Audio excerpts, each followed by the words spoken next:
পাঁচ পরিবর্তনে ৭৩ রানের পরাজয়। ২-১ সিরিজ জয়টা নিয়ে বাংলাদেশ বৃষ্টির সময়ে যখন উদযাপন করছিল, তখন কিন্তু মনে হচ্ছিল যে তারা তৃতীয় ম্যাচের বিশাল ব্যবধানে পরাজয়ের যে গ্লানিটা সেটা অনেকটাই মুছে ফেলেছে। সেই বৃষ্টি এসে সেই গ্লানিটা অনেকটুকুই মুছে দিয়েছে। গতকাল ম্যাচটা দেখছিলাম টিভি স্ক্রিনেই, এবং ব্যস্ততার কারণে গতকাল ভিডিও করতে আসা হয়নি। তবে আজকে আমার রিয়াকশনটা দিতে চাই। এবং বাংলাদেশের যখন স্টার্টিং ইলেভেনটা গতকাল প্রকাশ করা হয়েছিল, সেখানেই দেখছিলাম যে 5টা পরিবর্তন হয়েছে। মূলত বাংলাদেশের যে বেঞ্চ স্ট্রেংথটা আছে সেটাকে বাজিয়ে দেখার একটা প্রচেষ্টা ছিল গতকাল টিম ম্যানেজমেন্টের পক্ষ থেকে। পজিটিভলি দেখি জিনিসটাকে, কারণ বাংলাদেশ অবশ্যই মাত্র 11 জন নিয়ে তো আর একটা টুর্নামেন্ট খেলতে যাবে না বা একটা পরিকল্পনা করতে পারবে না। অন্তত 20 থেকে 25টা প্লেয়ার বাংলাদেশের প্রস্তুত থাকা লাগবে, যারা কিনা জাতীয় দলকে এসে সার্ভিস দিতে পারবেন যে কোনো সময় এসে। সেই প্রস্তুতির জায়গা থেকে বাংলাদেশ স্কোয়াডের যারা যারা সুযোগ পাননি এই পাকিস্তান সিরিজে, তাদেরকে সুযোগ দেওয়া হয়েছে গতকাল। নাসুম আহমেদ তিনি সুযোগ পেয়েছেন, সাইফুদ্দিন তিনি সুযোগ পেয়েছেন, নাইম শেখকে আরো একবার সুযোগ তৈরি করে দেওয়া হয়েছে, মেহেদী হাসান মিরাজকে মিডল অর্ডারে স্লট ইন করা হয়েছিল, এবং সেই সাথে তাসকিন আহমেদ শরীফুলের জুটিটাকেও আমরা দেখলাম বোলিংয়ে। সবকিছু মিলিয়ে বাংলাদেশের পারফরমেন্সটা গতকাল ছিল যাচ্ছে তাই বলা যেতে পারে, এবং প্রত্যেকটা ডিপার্টমেন্টেই বাংলাদেশের পারফরমেন্সটা একেবারেই আশানুরূপ ছিল না। মিরপুরের উইকেটে পাকিস্তান যখন ব্যাট করে আগে 177 রান করে ফেলে, তখনই কিন্তু বাংলাদেশ ম্যাচ থেকে মোটামুটি ছিটকে গিয়েছে বলা যেতে পারে। কারণ এই ধরনের উইকেটে আপনি 150 160 করে ফেললেই প্রতিপক্ষের জন্য এমনিতেই কাজটা অনেক কঠিন হয়ে যায়। এবং পাকিস্তান তারপর যে বোলিংটা করলো সেটাও কিন্তু এক কথায় অসাধারণ। মানে দ্বিতীয় ম্যাচে আমরা যা করেছিলাম তাদের বিরুদ্ধে, তৃতীয় ম্যাচে এসে তারা ঠিক একই কাজটাই করলো। উইকেটের পর উইকেট নিতে থেকে বাংলাদেশ যখন কোণঠাসা হয়ে গেছে, একটা পর্যায়ে কিন্তু মনে হচ্ছিল বাংলাদেশের যে লোয়েস্ট টি20 স্কোরটা 70 নিউজিল্যান্ডের বিরুদ্ধে 2016-তে, সেটাকেও আমরা বিট করে নতুন একটা লোয়েস্ট স্কোরের রেকর্ড করবো কিনা। সেই সময়টা এসে সাইফুদ্দিন মান বাঁচানো কিছু ছক্কা হাঁকিয়ে নিজে 35টা রান করে বাংলাদেশকে 100-র উপর অন্তত নিয়ে গেছেন। তবে হারের ব্যবধানটা সেই 73 রানেই থাকলো। এখন এই যে 5টা পরিবর্তন হয়েছে, এই 5 জনের পারফরমেন্সের পর্যালোচনা আমরা করতে পারি। বিশেষ করে 2-3 জনের পর্যালোচনা তো করাই যায়, কারণ তারাই বেসিক্যালি বেঞ্চের প্লেয়ার, এবং আমার মনে হয় না যে বাংলাদেশ তাদের সবচেয়ে স্ট্রংগেস্ট 11 নামালে এই 3 জনের সুযোগ থাকবে। প্রথমেই নাইম শেখের দিকে যাই। নাইম শেখকে নিয়ে আমি এর আগেও বেশ কয়েকবার আলোচনা করেছি, এবং সেখানে আমরা বলছিলাম যে বাংলাদেশ তাদের স্কোয়াডে তৃতীয় যে ওপেনারটা থাকবে বা ব্যাকআপ ওপেনার থাকবে, সেই জায়গাটাকে কনফার্ম করতে চায়, এবং সে কারণেই নাইম শেখকে বারবার তারা সুযোগ দিচ্ছে। কারণ তারা জানে পারভেজ ইমন এবং তানজিদ তামিম এটাই হবে বাংলাদেশের প্রতিষ্ঠিত ওপেনিং জুটিটা। তৃতীয় ওপেনার হিসেবে কাকে নিয়ে যাবেন তারা, এশিয়া কাপে হোক কিংবা সামনে বিশ্বকাপে হোক, সেই বিবেচনাটা করার জন্যই তারা নাইম শেখকে সুযোগ দেওয়ার চেষ্টা করছিলেন। দ্বিতীয় ম্যাচে নাইম শেখ 7 বল থেকে 3 রান করে আউট হয়েছেন। গতকাল 177 চেজ করতে নেমে নাইম যেই সংগ্রাম করছিলেন উইকেটে নামার পর থেকে, স্ট্রাগল করছিলেন, মনেই হচ্ছিল যে আসলে তিনি কোন একটা চাপে, অদৃশ্য একটা চাপে তিনি বিধ্বস্ত হয়ে আছেন, কোনোভাবেই তিনি হাত খুলে খেলতে পারছেন না। এবং যখনই একটা বড় শট খেলতে গেলেন তখনই তিনি আউট হয়ে গেলেন 17 বল থেকে মাত্র 10 রান করে। তার ক্যারিয়ার স্ট্যাটটাও খুব একটা সমৃদ্ধ হলো না, এবং তিনি যে ব্যাকআপ ওপেনার হিসেবে তার জায়গাটা রাখতে চান দলে, সেটাও কিন্তু তিনি কোনোভাবেই প্রতিষ্ঠিত করতে পারলেন না। আমরা প্যারালেল টানতে পারি পাকিস্তান দলটার দিকে যদি তাকাই, সেখানেও কিন্তু ওপেনিং স্লটটায় তারা পরিবর্তন করছে। ফাখার জামান প্রথম দুটো ম্যাচ খেলেছিলেন সাইম আইয়ুবের সঙ্গে, এবং আমরা পাকিস্তান টিম ম্যানেজমেন্টের যদি চিন্তা ভাবনা দেখি, তারা ডেফিনেটলি সাইম আইয়ুবকে অনেক হাইলি রেট করে, এবং তিনি ফেল করে গেলেও তাকেই হয়তো পার্মানেন্ট ওপেনার হিসেবে চিন্তা করা হয়েছে ফাখার জামানের সঙ্গে। এবং ফাখার জামান দুর্দান্ত ফর্মে ছিলেন, প্রথম ম্যাচে রান পেয়েছেন, দ্বিতীয় ম্যাচে রান না পেলেও আনফর্চুনেটলি রান আউট হয়ে গিয়েছিলেন। তো সবকিছু মিলিয়ে আমার মনে হয়েছিল যে বেস্ট ওপেনিং পার্টনারশিপ পাকিস্তানের হতে পারতো সাইম আইয়ুব এবং ফাখার জামানের। কিন্তু পাকিস্তানও গতকাল সাহিবজাদা ফারহানকে দলে অন্তর্ভুক্ত করেছে, ডানহাতি ওপেনার, পিএসএল এ দুর্দান্ত পারফর্ম করেছেন। তিনিও কিন্তু এমন একজন ক্রিকেটার যিনি ডোমেস্টিকে পারফর্ম করে পাকিস্তানের স্কোয়াডে জায়গা পেয়েছেন। এবং তার সঙ্গে নাইম শেখের একটা তুলনা যদি করেন, যে আসলে সুযোগ পেলে সুযোগটাকে কিভাবে কাজে লাগাতে হবে, সেই জায়গাটায় নাইম শেখের অনেক কিছু শেখার আছে ডেফিনেটলি। প্রেসারে তো সাহিবজাদা ফারহানও ছিলেন, তিনি জানেন খুব ভালো মতন যে পেকিং অর্ডারে সাইম আইয়ুব এবং ফাখার জামানের পরে তার জায়গা, অর্থাৎ নিজের জায়গাটা প্রতিষ্ঠিত করতে হলে তাকে যখনই সুযোগ পাবেন তখনই পারফর্ম করতে হবে, এবং করেছেন। গতকাল কি দুর্দান্ত একটা ইনিংস খেললেন, এতটা সাহসী ব্যাটিং তিনি করেছেন মিরপুরের ওই উইকেটটায়, বোলারদেরকে কোনো রকম সেটেলই করতে দেননি। এবং সেই সাথে এই ধরনের ব্যাটিংটা করে তিনি পাওয়ার প্লেতেই পাকিস্তানকে 50-এর উপর রান উঠিয়ে দিয়েছেন।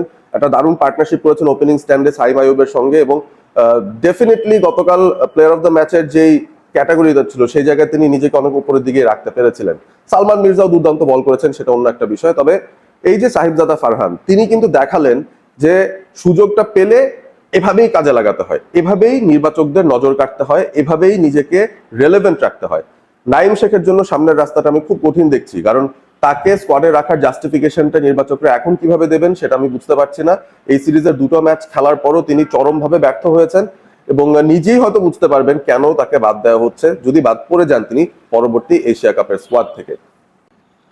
মিডল অর্ডারের দিকে তাকাই, সেখানে একটা পরিবর্তন এসেছিল। তাওহিদ হৃদয়ের জায়গায় মেহেদী হাসান মিরাজকে সুযোগ দেওয়া হয়েছিল এবং এক প্রকার বোঝা যাচ্ছিল যে বাংলাদেশ তাদের বোলিং অপশনটাও আরেকটু বাড়িয়ে নিয়েছে মিরাজকে সাথে রেখে, কারণ মিরাজ, শেখ মেহেদী, শামীম পাটোয়ারি এবং সেই সাথে নাসুম, তাসকিন, সাইফুদ্দিন এবং শরীফুল, এতগুলো বোলিং অপশন বাংলাদেশের গতকাল ছিল। কিন্তু 4 নম্বরে ব্যাট করতে নেমে মেহেদী মিরাজ কি করলেন? ভালো করতে পারলেন না তো। 8 বল থেকে 10 রান করে আউট হয়ে গেছেন এবং যতক্ষণ ছিলেন একটা স্ট্রাগল তিনি করছিলেন এবং একটা প্রকার মনেই হলো যে তাওহিদ হৃদয় আসলে যে তার নাম্বার 4 স্পটটা ধরে রেখেছেন, কেন তিনি ডিজার্ভ করেন সেই জায়গাটা, কারণ মোর অফেন দেন নট তার কাছ থেকে আমরা কিছু ইম্পর্টেন্ট রানস পেয়ে যাই, যেটা মেহেদী মিরাজ এখনো পর্যন্ত মিডল অর্ডারে দেওয়ার মতো যে সামর্থ্য আছে সেটা প্রমাণ করতে পারছেন না। বল হাতে মেহেদী হাসান মিরাজ মলিন ছিলেন, মাত্র একটা ওভার করেছেন, 14 রান হজম করার পর তাকে আর লিটন কুমার দাস বোলিংয়েই আনেননি। সুতরাং বেঞ্চের এই মেহেদী হাসান মিরাজকে আমরা জানি না, হয়তো স্কোয়াডে দেখলেও মেইন 11-এ তিনি যে অটোমেটিক চয়েস হয়ে যাবেন বা তিনি একটা স্ট্রং পজিশন ধরে রাখতে পারবেন, সেটা নিয়ে কিন্তু আমাদের সন্দেহটা রয়েই গেল। এবারে আসে বোলিং এর দিকে। তানজিম সাকিব, মুস্তাফিজুর রহমান দুর্দান্ত বল করেছেন এই সিরিজটায়। শেষ ম্যাচে তাদেরকে বিশ্রাম দেওয়া হয়েছে। তাসকিন আহমেদ, শরীফুল এবং সাইফুদ্দিন তারা খেলেছেন এই ম্যাচটায়। সাইফুদ্দিনের শুরুটা দারুণ হলেও শেষ দিকটায় তিনি আবারও খানিকটা মার খেয়ে গেছেন। 4 ওভারে 28 রান দিয়েছেন, যেখানে প্রথম 3 ওভারেই তিনি 9 বা 10 রান করে দিয়েছিলেন। অর্থাৎ একই ওভারে তাকে একেবারে পাকিস্তানি ব্যাটাররা ধ্বংসযজ্ঞ চালিয়েছেন তার উপর। এবং ডেথ ওভার্স বোলিং এ তার যে স্কিল সেটটা আছে, তিনি আবারও ইন্টারন্যাশনাল ক্রিকেটে সেই জিনিসটা দেখাতে ব্যর্থ হলেন, যেটা ডোমেস্টিকে আমরা বারবার দেখি যে তিনি করতে পারেন।